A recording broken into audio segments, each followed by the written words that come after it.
You're listening to the Life Friendly Business Podcast. I'm your host, Erin Thomas Wong, business mentor, author, and founder of the Cocoon VIP membership, empowering women around the world to build businesses on their terms. If you want to grow and scale a business that works in harmony with your family and your life, this podcast is for you. During this season of the podcast, we're exploring how to get your business more visible. There are so many different ways to bring people into your world, and TikTok is one of them. So today I've invited Michelle Haslam, TikTokpreneur and BizTok Academy founder, onto the podcast to share her story of growing her account to over 77,000 followers. And she'll be sharing with us the best methods and tactics to help make sales in your business using TikTok. And I think you're going to find some of them surprising. Hi, Michelle. Thank you so much for coming on the Life Friendly Business Podcast today. Thank you so much for having me, Erin. So you are a TikTokpreneur, which is the first time I've heard that term, anotherpreneur, which is fantastic. Can you just explain to us what this means and kind of why you started up this business in the first place? Yeah, sure. So the reason I picked it is because I'm not just someone who shows people how to do TikTok. I'm someone who shows small business owners how to do TikTok and how to get more customers out of it. So it's very specific. It's not just showing anyone how to do TikTok and just start up. It's very specific. So hence the preneur bit. You know, when you're trying to find a title for yourself, and I love it. I really love it. But the nice thing about it is because there aren't too many of us, is that it makes me stand out instantly. So when someone sees that, they know I'm something to do with TikTok, which is, you know, I had to have the word TikTok in there somewhere. So in terms of how I started up or why I started up, it's a bit of I don't know if it's a strange story or not, but 2 years ago, I was sort of sat on my phone one evening, scrolling through TikTok as you do, and I saw an advert for a course on how to make money online and that sort of thing. And I thought to myself, I wonder if I can use my evenings for the better. So at the time, I had a 9 to 5, which I was at 3 days a week, full time. Well, 9 to 5. And then I had a then 3-year-old I was looking after, and one of my eldest child was in school. So I decided to try and fit around this crazy life a business. And I didn't really know what it was going to look like. I didn't really know anything about it. I was literally starting from scratch. But one of the best pieces of advice anyone ever gave me, in fact, it was the best piece of advice someone's ever given me, is as you're going on the journey, get on TikTok and just, talk about it. And so I did. I started doing that. And of course, my first videos were absolutely terrible and I had no idea what I was doing. And it was, I didn't know the tech. I was literally learning from absolute scratch. And it took me from there to a good 6-7 months later before I made any kind of sales out of TikTok.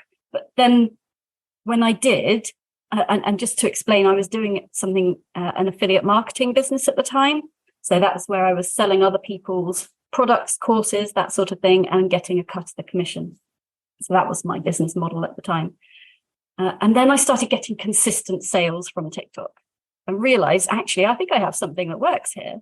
So I then decided to start showing other people how to use TikTok and also build similar businesses. And it just went from there. I've now pivoted to people who, small business owners, because that's where my heart is. But my 9 to 5 before this was my dad's business and we ran it together. It's a small business. And I love small business owners. I love their grit. I love the fact they're determined to do well. I love the fact that they struggle the same as me. And actually what happened after a year of starting this business, I was able to leave that 9 to 5 and do this as a full-time thing. It went pretty well. Yeah, that's brilliant. And I'd love to just ask you a bit about the affiliate marketing as well, because it's something we haven't really talked about much on the podcast. But I know that, for me, when I first started what was then called Making Mumpreneurs, this business. Yes. Loverpreneur. Anotherpreneur. Controversial one these days. Yeah. But my whole thinking with that was, well, I'm going to create this free community and I'll make it into a business by doing affiliate marketing and selling other people's stuff. And I did a course on affiliate marketing. But what I found very quickly within like a year of trying to do that is that unless I had personal experience of these products or services that I was trying to promote, it really wasn't flowing. And also it made me realize, the power of the know, like, trust factor. And actually, when I was creating training or whatever, and that started gradually for me because I needed to increase my confidence, but it would get more engagement and, better results if it was me than if it was someone that I was selling who I didn't actually know very well. So how did you manage that with the affiliate marketing? Did you make that into a successful business? Yes, I did. But so I was doing the same thing as you, just sort of promoting any old thing, whatever I could get my hands on. And it wasn't until I had, I invested in a program that was an affiliate marketing program, but it came along with a mentor. And it wasn't until I got that mentor that something clicked for me. And I think because the program came along with this mentor, it was much easier to sell. And by then, the kind of footage I was shooting on TikTok had changed at that stage. So when I first started on TikTok, it was very, very make money online, very salesy, very promotey, very, all that kind of stuff. And then I switched to becoming a lot more authentic and vulnerable and true to myself. And my real personality started coming out. And that's when I started making the sales. I found with affiliate marketing, because people are buying the person, I needed to offer something of myself alongside it. So I started offering a little bit of help as well, if you see what I mean. So the program came with a mentor, but I did a little bit as well to help them out. And that really helped make people come on board because they knew they'd see me maybe once a week in a group call or something.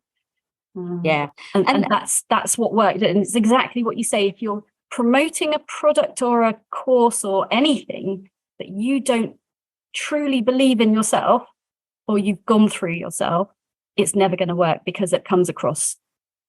Yeah, I think that, there is, and I do talk a lot on this podcast about the kind of toxic messaging that we get as small business owners about, like, this is how I made 6 or 7 figures and follow these steps and you can do it. And, I know that I was bombarded with messages about affiliate marketing. Like, look how easy it is. You just sell like 10 of these courses and you'll make 10 million pounds or whatever it was. Yeah. And it's not, I don't think it's necessarily easy, but like you say, it's finding that knack and the fact that, you are a really valuable part of that package that you're offering people. So I'd love to touch base as well on the fact that there might be people listening to this podcast who have not ever been on TikTok and do not think that there's any place for them on TikTok. Now, like I'm seeing with my members and awesome people like you, there is absolutely a place for us, for women with kids and all those things on TikTok. And you have built up an incredible following. And like you say, you're being quite vulnerable and you're sharing very honest stuff. So just like, let's paint a picture for the people that are listening about the kind of audience that you've built up and who you think are the people that are watching your videos as well. Okay, so there's 2 elements to this, and it's really good because I've done both of these ways, so I know it works. So first of all, I'm 43 years old. So anyone who says that it's just for kids is they don't know, they don't understand the platform as it is now. I think, like all these things, it starts out for the kids and then us oldies sort of creep in, don't we, and take over a little bit. I had a student last year who's 61 years old and did a video and got to 3,000 followers with this one video because she was talking about how she's 61, she wants to make some more money for retirement. And the audience is there, the older demographic, it's on there. Also, I've never danced on there, just to make that clear, because I know a lot of people think that's what you have to do. I never have, and I have given a price tag of £10,000 if anyone ever wants me to dance on there. So there you go. That's out there in public now. That's my price for that one. But what I did with my first channel, it was kind of my experimental channel. So I built it up using these kind of tacky methods that I was talking about before. And it did build up very, very nicely and sort of got to the tens of thousands.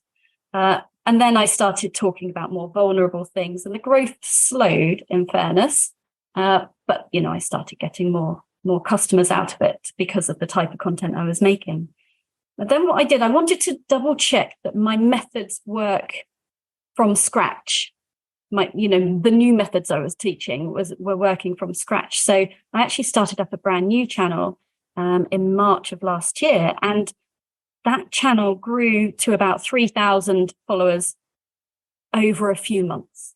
And I have made more money out of that channel, like tens of thousands. And the $10,000, £10,000 thing that they spring at you all the time.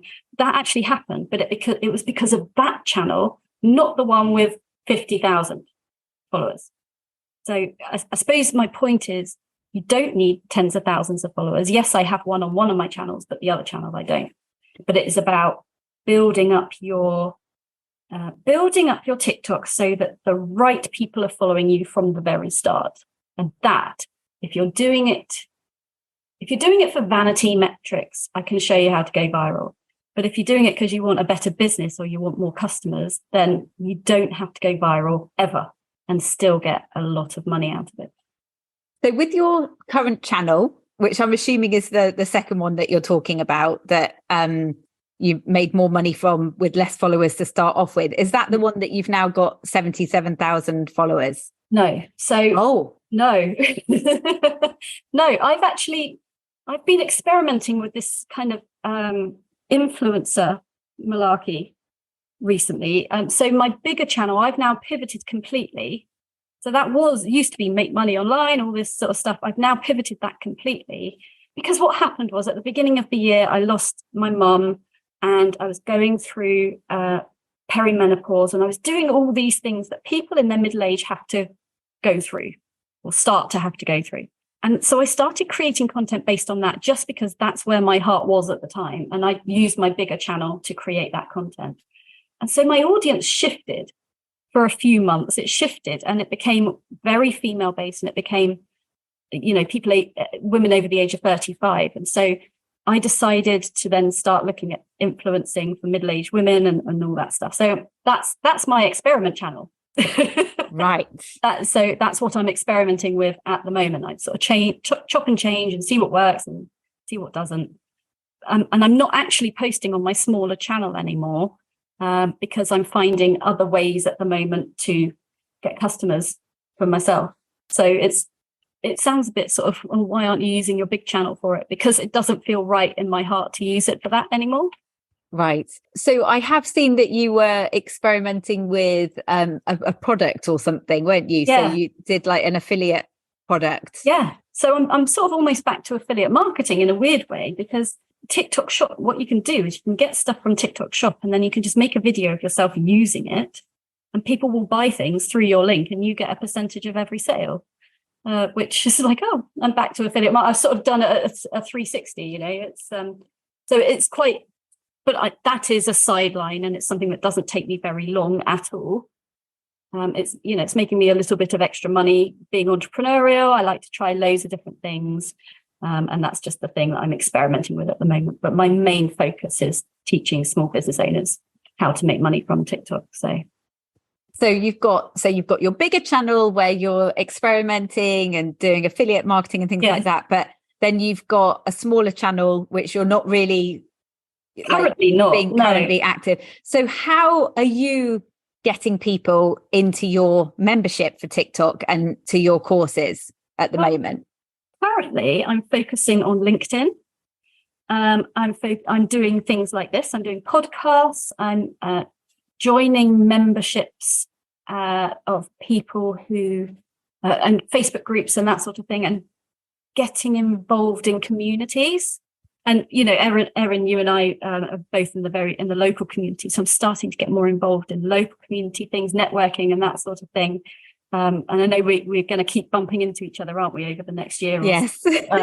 But yeah, that's sort of how I'm doing it. So I'm doing it in a more personal way. I'm doing it in a more TikTok for me is a place where you can grow and start to build a following. But I do think it needs to go alongside something else. And that something else needs to be somewhere where you can build community. Yes. TikTok, you can't build a community easily. It's too fleeting. There's no community aspect on there. So that there needs to be somewhere else you can bring people to. So for me, I've got a Facebook group, and that's where I build my community, and then the stuff I'm doing face to face, and a bit on LinkedIn as well. And I think, one thing that really resonates with me there is that for so many years, I was kind of following the whole thing of like, you need to be reaching millions, and what are all the automations that you can set up so that it's all passive and, blah, blah.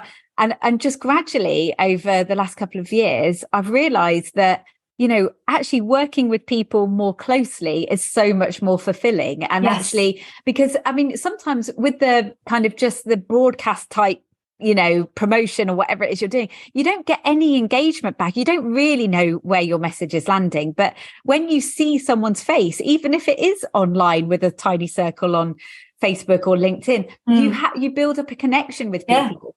You do. And that is so much more satisfying in my mind than kind of, like having loads of followers and not really knowing who's engaging with your stuff or not. It's funny, TikTok, you can get followers and you can build a sort of a community, because you'll have certain people who will, look out for your next video, and they'll check your channel, and they'll, go and like everything you've done and make sure they've watched everything. And so you do get that. I had someone reach out to me recently who said, I've been watching you from the very start 2 years ago, and I've never heard of this person. Wow. And that was crazy to me. I've watched your journey from the very start. I'm like, wow, I cannot believe that. That's incredible. So they are out there, but it's harder to nurture. Yes. And I think that it's really nice to remember stories like that. And I've had similar, where I've been at a conference or something and someone's come up to me and said, like, either they've been listening to the podcast or they used to watch my Facebook lives. And like you have no idea of that. You don't even recognize their name because they've never actually engaged with anything. And, those moments where we feel like we're shouting in a black hole, it's really nice to remember these things. And what you were saying as well about the fact that even though your business is about TikTok, that you are using all these different vehicles. And for the Visibility Mastermind, I've got this lovely graphic of your world. And you're in the center of your world. And then, the hot circle is the circle closest to you, and they're your paying customers. And then you've got your warm circle, and then your cold. And the whole idea is that we can use all these different kind of vehicles to bring people into our world with our content. So even though your middle of the world is TikTok, you're utilizing different vehicles to bring people in.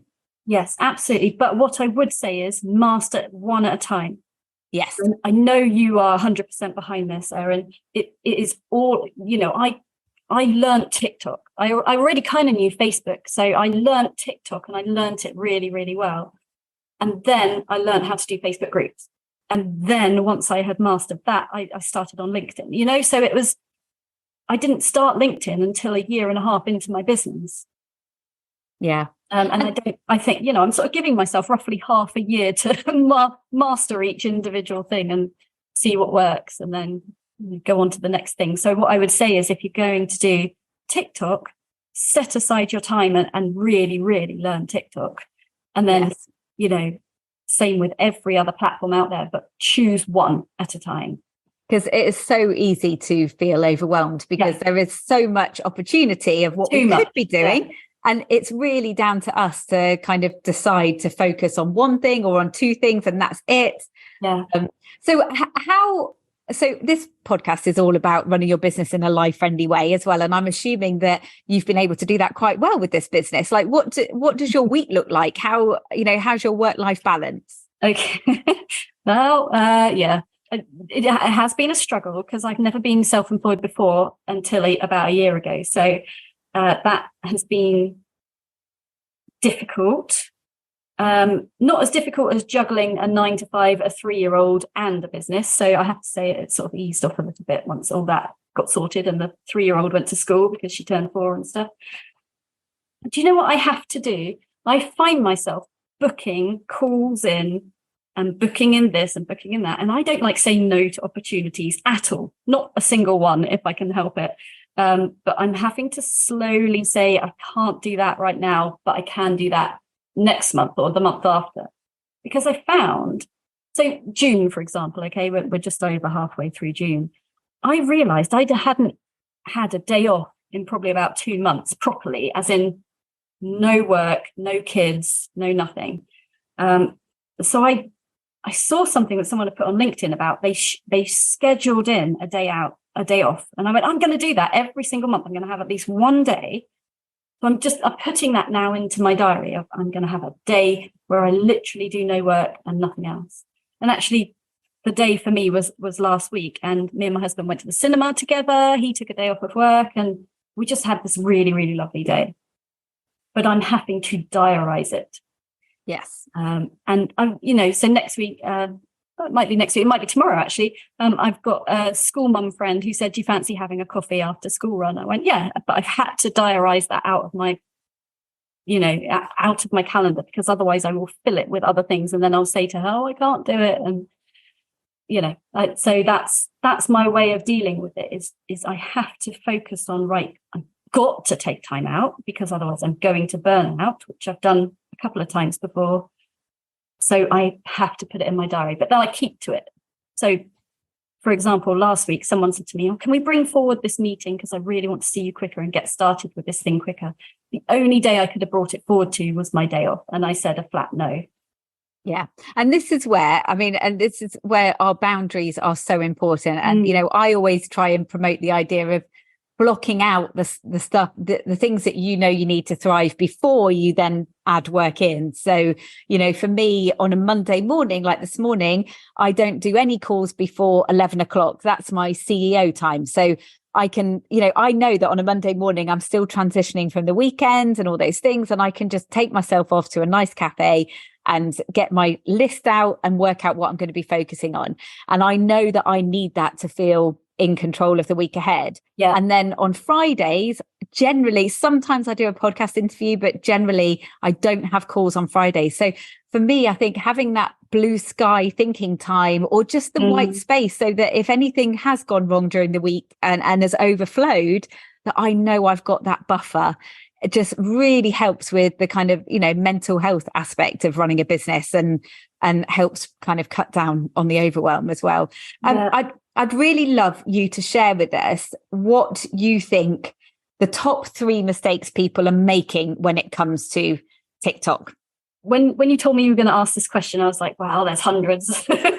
But these are the top 3 that I think will make the biggest difference to someone who's on TikTok and who would like to make money out of it, make their business a bigger success out of it. So I think the first one, the thing that I see the most often is people they're happy to show their faces on TikTok, but not talk. So they'll quite often do these videos where it's some sort of trend, or they'll do the pointing type videos and some music over the top and that sort of thing, but they're not willing to talk.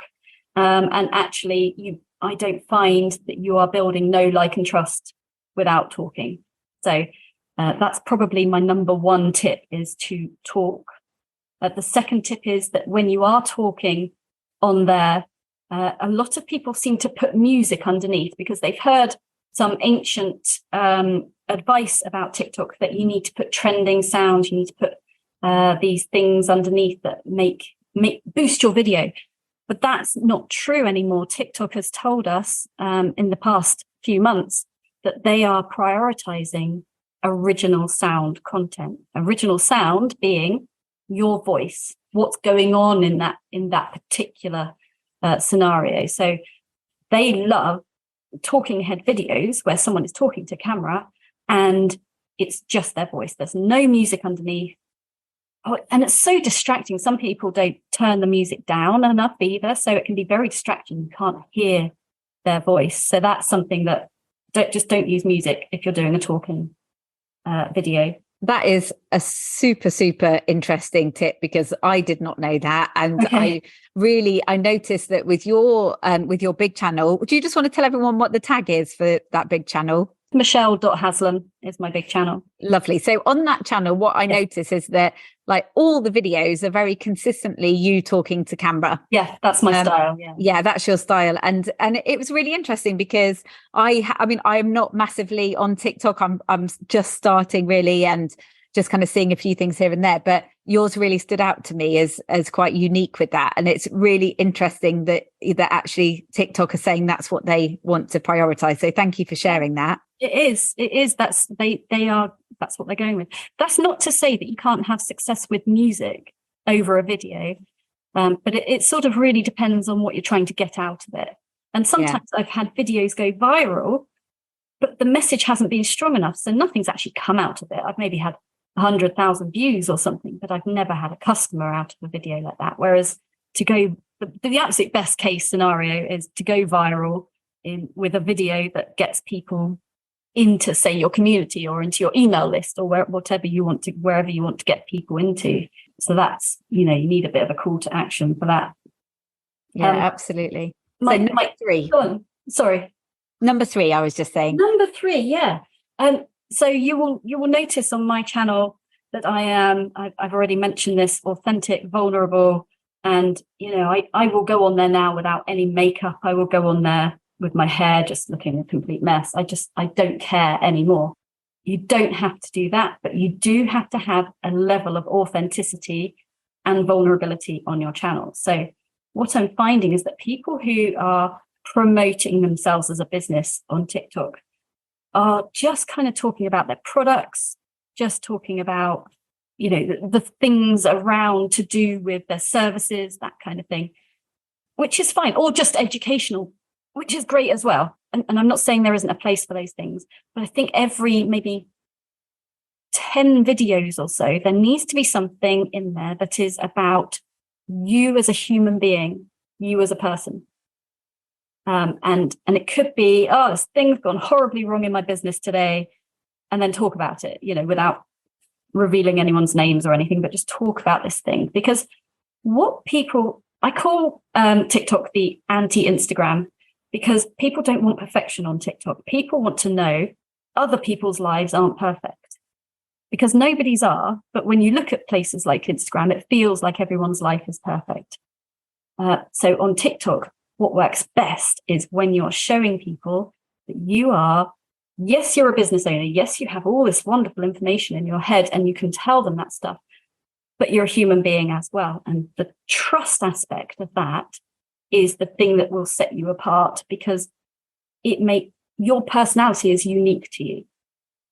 What happens in your business, that's unique to you. No one else is having these experiences. So it sets you apart. And it means that when people have the need to use your service or buy your product, whatever it is you're selling, there is only one person in their mind that they would go to. And that's the person who went, oh God, yeah, you're right. Everything's a bit rubbish at the moment and I'm struggling.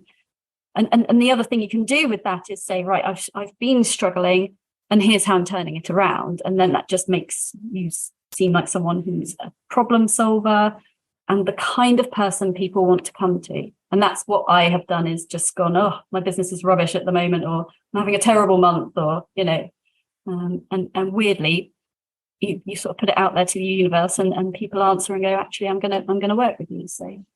And that really makes me think about the different kind of networking events that you can go to in person or online as well. Like, we all have had that experience of having those very superficial conversations about someone's business where they're not prepared to show any vulnerability or be honest about how things are going. And it's really hard to build connection with people like that. And, the kind of networking stuff that I love to do for my community, but also go to myself, is where people have real conversations, because it's only when you show that that genuine recognition of how hard something is that people then feel like they can speak more openly to each other, and the conversations become deeper and more valuable.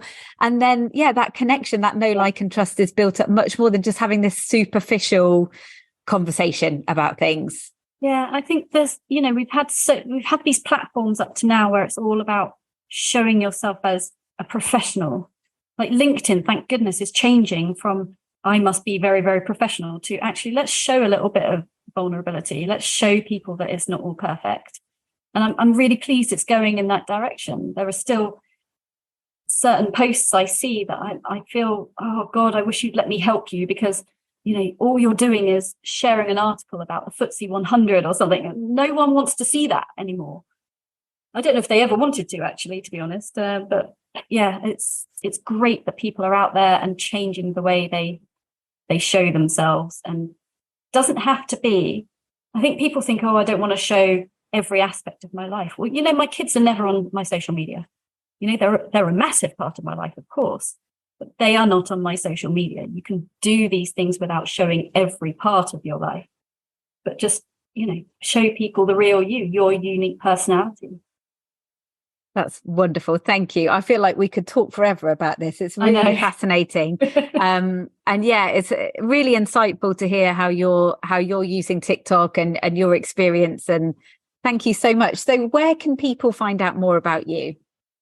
I'm on LinkedIn. So just Michelle Haslam on LinkedIn. I shouldn't say just, should I? No. But that is all you have to write in the search box. And it says TikTokpreneur, so you can find me very, very easily on there. Obviously, my big TikTok channel is michelle.haslam. My smaller one is michelle.haslam.official. But I am not currently posting on there. But I have, in the back of my mind, I do have something in there. It's like I'm going to start soon. So something's ruminating in there that I will start again on that one soon. And then there's my Facebook group, which is called Turbocharge. Wait, hang on. I need to just search for what it's called. Use TikTok to turbocharge your business. Awesome. Thank you so much, Michelle. It's been fantastic to speak to you. And you, Erin. Thank you so much. Really, really, really honoured to be on your podcast. Thank you. Do you get great results, glowing feedback and fantastic testimonials, but still not enough sales? You've fallen into the best kept secret trap. Visit lifefriendlybusiness.com/visibility to find out how to escape it, so you can grow your audience, amplify your impact, and increase your income.